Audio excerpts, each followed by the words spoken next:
Assalamualaikum warahmatullahi wabarakatuh. Saya Kartika Putri Yakiasari dengan NIM 216137 akan menjelaskan mengenai tugas Critical Appraisal.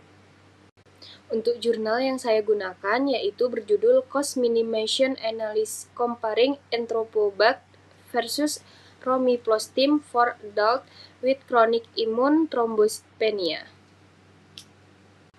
Nomor 1, apakah pertanyaan yang diajukan sudah terdefinisi dengan baik dan dijawab? Jawabannya adalah ya, karena pada jurnal ini sudah menjawab mengenai analisis biaya dan efek layanan. Yang pertama itu sudah mengasumsikan efikasi dan keamanan yang setara. Kemudian sudah juga menganalisis mengenai biaya obat, administrasi, dan pemantauan, dan juga menghitung potensi dampak biaya pada tingkat rencana kesehatan, di mana hasilnya itu menunjukkan bahwa untuk EPAK-nya itu memerlukan biaya $123,841. Kemudian untuk ROMI itu memerlukan biaya $188,611. Nah, di mana ROMI ini lebih besar sekitar $64,770 per pasien per tahun dibandingkan dengan EPAK. Kemudian nomor 2, apakah deskripsi yang komprehensif dari alternatif yang bersaing itu diberikan?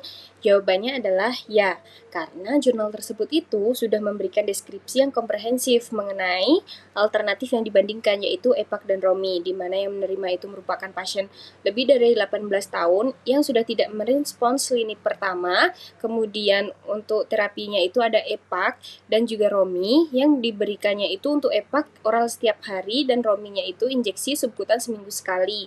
Kemudian untuk periode pengobatannya itu selama 52 minggu untuk memberikan gambaran biaya per tahun.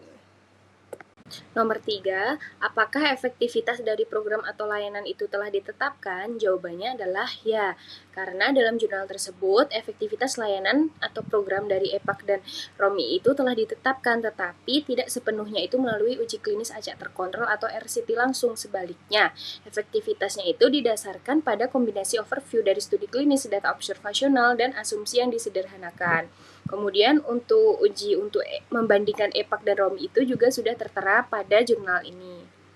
Nomor 4, apakah semua biaya dan konsekuensi penting dan relevan untuk setiap alternatif teridentifikasi? Jawabannya adalah ya, karena dalam jurnal ini sudah memiliki cakupan yang cukup luas dan mencakup perspektif dari pihak ketiga, yaitu penjamin asuransi kesehatan. Kemudian juga melibatkan biaya operasional, yaitu ada biaya akuisisi obat, biaya administrasi, dan juga biaya pemantauan, meskipun tanpa menyebutkan biaya eksplisit dari modal. Nomor 5, apakah biaya dan konsekuensi diukur secara akurat dengan cara yang tepat? Jawabannya adalah ya.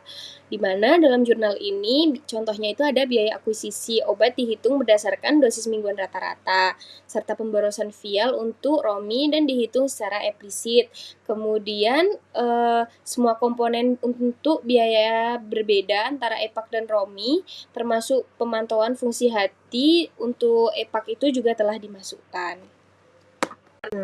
Apakah biaya dan konsekuensi dinilai secara kredibel? Jawabannya ya, karena jurnal ini sudah menggunakan sumber data yang mencakup uji klinis, analisis meta, dan daftar harga obat dari sumber yang terpercaya seperti IBM Redbook dan juga CMS.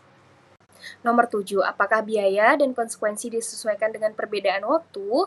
Jawabannya no, karena dalam jurnal ini tidak melakukan penyesuaian untuk perbedaan waktu terkait biaya dan juga konsekuensi, karena penelitiannya itu cuma dilakukan selama 1 tahun, sehingga tidak dianggap relevan oleh penulis. Nomor 8, apakah analisis tambahan atas biaya dan konsekuensi dari alternatif itu dilakukan? Jawabannya itu no, karena jurnal ini tidak melakukan analisis inkremental antara biaya dan manfaat dari alternatif yang dibandingkan. Sebaliknya, jurnal ini itu menggunakan Cost Minimization Analysis atau CMA yang berasumsi kedua alternatif itu memiliki efektivitas klinis dan keamanan yang setara. Nomor 9, apakah ada kelonggaran untuk ketidakpastian dalam estimasi biaya dan juga konsekuensinya? Jawabannya adalah ya, karena jurnal ini itu memberikan toleransi terhadap ketidakpastian dalam estimasi biaya melalui analisis sensitivitas dan juga analisis skenario.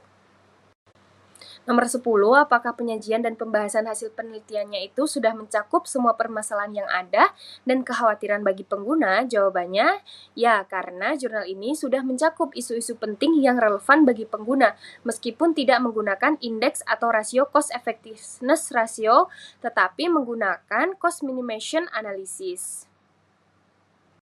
Sekian presentasi dari saya mengenai tugas appraisal kritikal. Terima kasih. Wassalamualaikum warahmatullahi wabarakatuh.